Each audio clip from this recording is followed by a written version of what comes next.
গেল শনিবার বিকেলে জামায়াতের আমির ডাক্তার শফিকুর রহমানের এক্স হ্যান্ডেলে দেয়া একটি পোস্ট ভাইরাল হয়। দলের পক্ষ থেকে সংবাদ সম্মেলন করে দাবি করা হয় আইডি হ্যাক হওয়ার কারণে এমন বিভ্রান্তি সৃষ্টি হয়েছে। এর আগেও নারীদের কর্মঘণ্টা কমানো, দল থেকে কোনো নারী প্রার্থীকে মনোনয়ন না দেওয়া সহ নানা ইস্যুতে এরই মধ্যে বিতর্কের জন্ম দিয়েছে দলটি। What about the position of the head of the Jamaat? Could a woman take your place one day? It's not possible. It's not possible.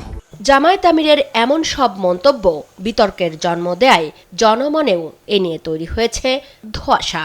সত্যিকার অর্থেই দলটি নারীদের বিষয়ে কি চিন্তা করছে? নারীদের হয়তো চাকরি করুক বা কারখানায় কাজ করুক বা মেল ফাটাইতে কাজ করুক, কাজ করে চারের চারটা ডাইল ভাত খাও, তো আর কেউ খাওয়ান দিয়ে দিব না, করে দিয়ে দিব। আর নারীদের পরিবেশ যেন ঠিক থাকে, তারা যেন ভালোভাবে চলতে পারে, ফিরতে পারে, আগে যেন কোনো সময় মান সম্মান ইজ্জত না যায়, এইটাই আমরা চাই। যারা এইগুলো করাটা উচিত, যারা কোনো হানে ক্ষয়ক্ষতি না হয় নারীদের বা পুরুষেরই কি কোনো ক্ষয়ক্ষতি যাতে না হয়, এইটাই আমরা চাই। শাহনাজ ও সোহরাব দম্পতি ২০ বছর ধরে ফুটপাতে ব্যবসা করছেন। তাদের যৌথ আয় চলে সংসার। ভোটের আগে জামায়াত নারীদের কাজের বিষয়ে যেসব সিদ্ধান্ত জানাচ্ছে তাতে আশাহত এ দম্পতি। আমার এটা পছন্দ হয় যে নারীরা যদি এখন আমার স্বামী নাই, আরেকজনেরও স্বামী নাই, ওনারও নাই, ছেলে নাই, তাহলে সে নারী তো গোলসেন্স গ্রুপ আমার স্বপ্ন পূরণ করেছে। ৫ তারকা হোটেলের অংশীদার আমি। কাম করে খাইতেই তো হবে, সে তো কেউ দিবে না, দিবে?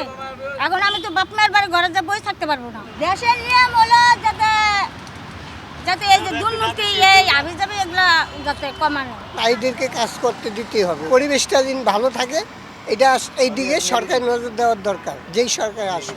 এই দম্পতির মতো সংশয়ে আছেন আরো অনেকেই। ওরা তো সব বাসায় এসে খাবার দিবে না, আমাদের টাকা আমাদেরকে জোগাতে হবে। ওদেরটাও জানি না, কিন্তু আমাদের ইচ্ছা হলে আমরা যেটা করি আমাদের জন্য আমরা করি, কেউ এসে আমাদেরকে বাসায় এসে খাবার দিবে না। নারীদের বিষয়ে দলটির পরিষ্কার অবস্থান জানতে চায় বিশ্ববিদ্যালয়ের এই শিক্ষার্থীরাও।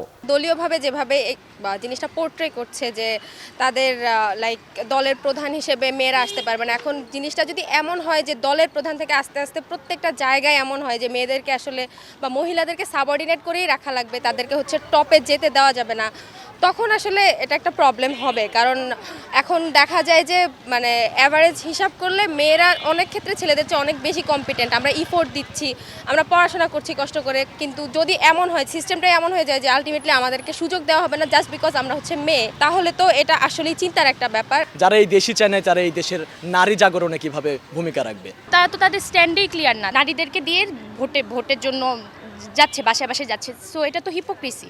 So they have to be clear first. জামাতের বিষয়ে যদি কোনো কমেন্ট করতে চাই, উই ক্যান নট কমেন্ট। আমরা যখন কোনো কমেন্ট করতে যাই দেখা যায় কি যে কমেন্ট সেকশনে ভরে থাকে উল্টাপাল্টা কথায়। সো আমরা কোনো কথা বলতে পারি না, আমাদের বাক স্বাধীনতা আমরা পাচ্ছি না। একটা পুরুষ সে 8 ঘন্টা কাজ করছে, আমি 5 ঘন্টা কাজ করছি, তার মানে যে কর্মপ্রতিষ্ঠান থাকবে সে কিন্তু আমাকে নিবে না। সে চাবে যে আমি তো পুরুষকে দিয়ে বেশি উপার্জন করাতে পারছি, আমার সেই সক্ষমতা আছে, তাহলে আমি কেন একজন নারীকে নিব?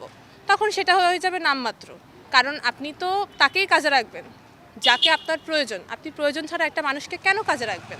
নারী ইস্যুতে জামায়াতের অবস্থান নিয়ে সমালোচনার ঝড় বইছে সামাজিক যোগাযোগ মাধ্যম জুড়েও। মুক্তা মাহমুদ, দেশ টিভি, ঢাকা।